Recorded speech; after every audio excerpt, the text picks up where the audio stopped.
Hello friends, ഞാൻ ഷീബ ടെസി. പുതിയൊരു വീഡിയോയിലേക്ക് എല്ലാവർക്കും സ്വാഗതം. ബ്രേക്ക്ഫാസ്റ്റിനോ ഡിന്നറിനോ എല്ലാം കഴിക്കാൻ പറ്റിയ എളുപ്പം തയ്യാറാക്കാൻ പറ്റുന്ന നല്ലൊരു അപ്പത്തിൻ്റെ റെസിപ്പിയും അതിൻ്റെ കൂടെ കഴിക്കാൻ പറ്റിയ നല്ലൊരു ഈസി ചിക്കൻ കറിയുടെ റെസിപ്പിയുമായിട്ടാണ് ഞാനിന്ന് വന്നിട്ടുള്ളത്. ഈ അപ്പത്തിന് ചില സ്ഥലങ്ങളിൽ ഓട്ടടപ്പത്തിരി എന്നും കട്ടിപ്പത്തിരി എന്നൊക്കെ പറയും. അപ്പോൾ അതിന് നല്ല കോമ്പിനേഷനാണ് ഈ ചിക്കൻ കറി. മാത്രമല്ല ഇത് വളരെ ഈസി ആയിട്ട് നമുക്ക് ഒരു ചിക്കനൊക്കെ റെഡി ആണെങ്കിൽ ഒരു 10 മിനിറ്റ് കൊണ്ട് നമുക്കിത് ഉണ്ടാക്കിയെടുക്കാൻ സാധിക്കും. അപ്പോൾ നമുക്ക് ആദ്യം അപ്പം എങ്ങനെയാണ് ഉണ്ടാക്കുന്നതെന്നുള്ള റെസിപ്പിയിലേക്ക് പോകാം.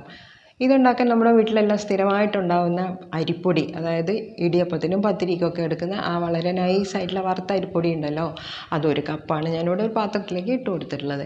ഇനി ഇതിലേക്ക് ഒരു അരപ്പൂട വേണം. അതിന് 1/4 കപ്പ് തേങ്ങയിലേക്ക് 5 ചുവന്നുള്ളിയും 1/4 ടീസ്പൂൺ ചെറിയ ജീരകവും കൂടെ എടുത്തിട്ടുണ്ട്. ഇത് ചെറുതായിട്ടൊന്ന് പൾസ് ചെയ്ത് നമുക്ക് തരിതരിപ്പായിട്ടൊന്ന് അരച്ചെടുത്ത് കൊണ്ടുവരാം. ഇനി ആ പൊടി കൊഴുക്കാനായിട്ട് നമുക്ക് വെള്ളം തിളപ്പിക്കാം. 1 കപ്പ് അരിപ്പൊടിക്ക് 1.5 കപ്പ് വെള്ളം എന്ന കണക്കിനാണ് ഞാൻ എടുത്തിട്ടുള്ളത്. അപ്പോൾ അത് 1.5 കപ്പ് വെള്ളം ആ പാത്രത്തിലേക്ക് ഒഴിച്ചു കൊടുത്തിട്ടുണ്ട്. ഈ സമയത്ത് ഉപ്പ് കൂടെ ചേർത്ത് കൊടുക്കണം. പാകത്തിനുള്ള ഉപ്പ് ഇട്ട് കൊടുത്ത് ഒന്ന് ഇളക്കി നമുക്കൊന്ന് നാവിൽ വെച്ച് നോക്കിയാൽ ഉപ്പ് പാകമാണെന്ന് അറിയാം. ഇനി അതിലേക്ക് 1 ടേബിൾ സ്പൂൺ വെളിച്ചെണ്ണ കൂടെ ഒഴിച്ചു കൊടുക്കുന്നുണ്ട്. മാവൊന്ന് സോഫ്റ്റ് വരാൻ വേണ്ടിയിട്ടാണ്. ഇനി ഇത് നന്നായിട്ട് വെട്ടി തിളയ്ക്കട്ടെ. അതിന് വേണ്ടി നമുക്കൊന്ന് വെയിറ്റ് ചെയ്യാം. ഇപ്പോൾ ഇതാ വെള്ളം നന്നായിട്ട് തിളച്ച് വന്നിട്ടുണ്ട്. അപ്പോൾ നമ്മൾ എടുത്ത് വെച്ചിട്ടുള്ള ആ 1 കപ്പ് അരിപ്പൊടി അതിലേക്ക് ഇട്ട് കൊടുക്കാം. കൂടെ തന്നെ നമ്മൾ പൾസ് ചെയ്ത് ചെറുതായിട്ട് ഗ്രൈൻഡ് ചെയ്ത് വെച്ച തേങ്ങയുണ്ടല്ലോ, ആ തേങ്ങയും കൂടെ അതിലേക്ക് ഇട്ട് കൊടുത്ത് മീഡിയം ഫ്ലെയിം ആക്കിയിട്ട് നന്നായിട്ടൊന്ന് ഇളക്കി കൊടുക്കണം.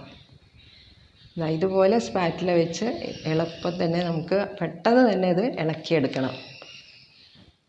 മാവെല്ലാം ആ വെള്ളത്തിൽ നന്നായിട്ടൊന്ന് സോക്കായി വന്നിട്ടുണ്ട് ഇപ്പോൾ. ഇനി ഈ സമയത്ത് നമുക്ക് ഫ്ലെയിം ഓഫാക്കിയിട്ട് ഒരു കുറച്ച് നേരം ആ പാത്രത്തിൽ തന്നെ അതൊന്ന് വയ്ക്കാം. ഇത്തിരി നേരം റെസ്റ്റ് ചെയ്യാൻ വയ്ക്കാം. ഇനി ഇത് കുഴച്ചെടുക്കാൻ വേണ്ടിയിട്ട് ഞാൻ ഈ മാവ് ഒരു പരന്ന പാത്രത്തിലേക്ക് മാറ്റി കൊടുക്കുന്നുണ്ട്. ഇതുപോലെ ഒരു നമുക്ക് കുഴയ്ക്കാൻ സൗകര്യമുള്ള ഒരു പാത്രത്തിലേക്ക് ഇട്ട് കൊടുക്കാം. ഇനി കൈ കൊണ്ട് തൊടാനുള്ള ആ ചൂട് പാകാവുന്ന സമയത്ത് കൈ വെച്ച് വേണം ഇത് കുഴച്ചെടുക്കാൻ. നല്ല പോലെ കൈവച്ച് നമുക്ക് അമർത്തി ഇതുപോലെ പ്രസ് ചെയ്ത് നമുക്കിത് കുഴച്ചെടുക്കാം. ഇപ്പോൾ മാവെല്ലാം നന്നായിട്ട് ഞാൻ കുഴച്ചെടുത്തിട്ടുണ്ട്. ഇനി നമുക്ക് അപ്പം ഉണ്ടാക്കാൻ അപ്പത്തിൻ്റെ വലുപ്പം എത്ര വേണോ അത്രയും വലുപ്പത്തിലുള്ള ഓരോ ബോൾസ് ഇതിൽ നിന്ന് എടുത്ത് ഉള്ളം കയ്യിൽ വെച്ച് ഒന്നുകൂടെ നമ്മൾ ഇതുപോലെ ഉരുട്ടി കൊടുക്കണം. അപ്പോഴാ മാവ് ഒന്നുകൂടെ ഒന്ന് സോഫ്റ്റായിട്ട് വരും. കുറച്ച് ശക്തി കൊടുത്ത് ഇങ്ങനെ ഉരുട്ടിയെടുക്കാം. ഇനി ഞാൻ വാഴയിലയിൽ കുറച്ച് എണ്ണ ഇതുപോലെ തൂത്ത് കൊടുത്തിട്ടാണ് അതിന് മുകളിൽ വെച്ചിട്ടാണ് ഈ പത്തിരി ഒന്ന് പരത്തിയെടുക്കുന്നത്.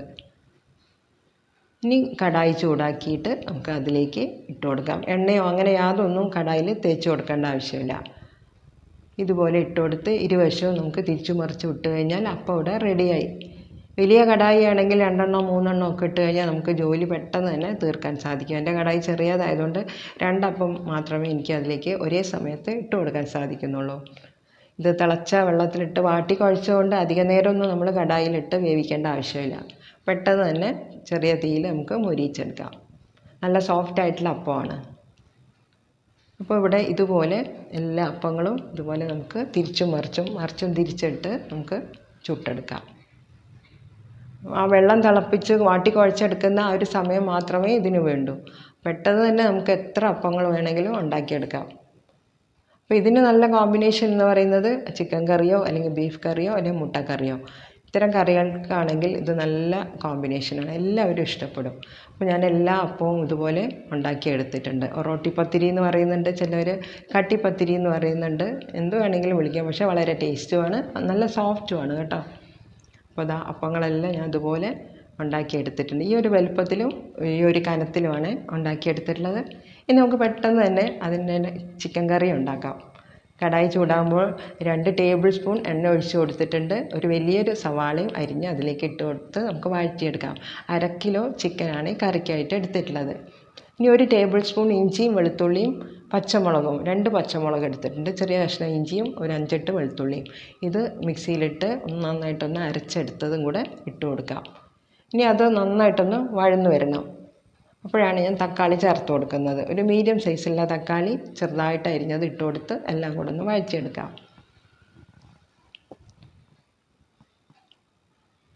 തക്കാളി ഇതുപോലെ നന്നായിട്ടൊന്ന് വഴന്നു വന്നാൽ മാത്രം മതി. അതിലേക്ക് പൊടികളായിട്ട് മഞ്ഞൾപ്പൊടി 1/2 ടീസ്പൂൺ, 1 ടേബിൾ സ്പൂൺ മല്ലിപ്പൊടിയും 1 ടേബിൾ സ്പൂൺ കാശ്മീരി മുളക് പൊടിയാണ് ഈ സമയത്ത് ചേർത്ത് കൊടുക്കുന്നത്.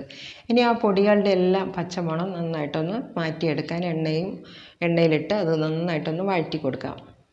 ഉള്ളിയും തക്കാളിയും ആ പൊടികളും കൂടെ നന്നായിട്ട് മിക്സ് ചെയ്ത് മീഡിയം ഫ്ലെയിമിലിട്ട് പൊടികളൊന്നും കരിഞ്ഞു പോകാതെ ഒന്ന് വഴറ്റിയെടുക്കാം. ഇനി കഴുകി വെച്ചിരിക്കുന്ന 1/2 കിലോ ചിക്കൻ കഷ്ണങ്ങൾ അതിലേക്ക് ഇട്ട് കൊടുത്ത് പാകത്തിനുള്ള ഉപ്പും കൂടെ ഇട്ട് ആ കഷ്ണങ്ങളും മസാലയും കൂടെ നന്നായിട്ടൊന്ന് മിക്സ് ചെയ്തെടുക്കണം.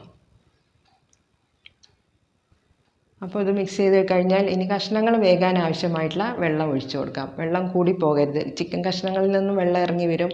അതുകൊണ്ട് കഷ്ണങ്ങൾ വേകാൻ മാത്രമുള്ള വെള്ളം ഒഴിച്ചു കൊടുത്ത് മൂടി വെച്ച് നമുക്ക് ഒരു 8 മിനിറ്റ് നേരം വേവിച്ചെടുക്കാം. ഇനി മൂടി തുറന്ന് നമുക്കൊന്ന് ഇളക്കി കൊടുക്കാം. കഷ്ണങ്ങളെല്ലാം നന്നായിട്ട് വെന്തോ എന്ന് നോക്കാം. ഇനി ഈ സമയത്ത് 1-2 ഇൻഗ്രീഡിയൻസും കൂടെ ചേർത്ത് കൊടുക്കുന്നുണ്ട്. 1/2 ടീസ്പൂൺ ഗരം മസാല പൗഡറും 1 ടീസ്പൂൺ കുരുമുളക് പൊടിയും 1 പിടി കറിവേപ്പിലയും കൂടെ ഈ സമയത്ത് ഇട്ട് കൊടുക്കണം. ഇതും കൂടെ ഇട്ട് കൊടുത്ത് ഒന്നുകൂടെ ഒന്ന് ഇളക്കി കൊടുത്ത് മൂടി വെച്ച് ഇനി ലോ ഫ്ലെയിമിൽ 5 മിനിറ്റ് നേരം നമുക്ക് ഇതൊന്ന് വേവിച്ചെടുക്കാം. അപ്പോൾ അതിൻ്റെ ഗ്രേവി നന്നായിട്ടൊന്ന് കുറുകി വരുന്നതായിരിക്കും.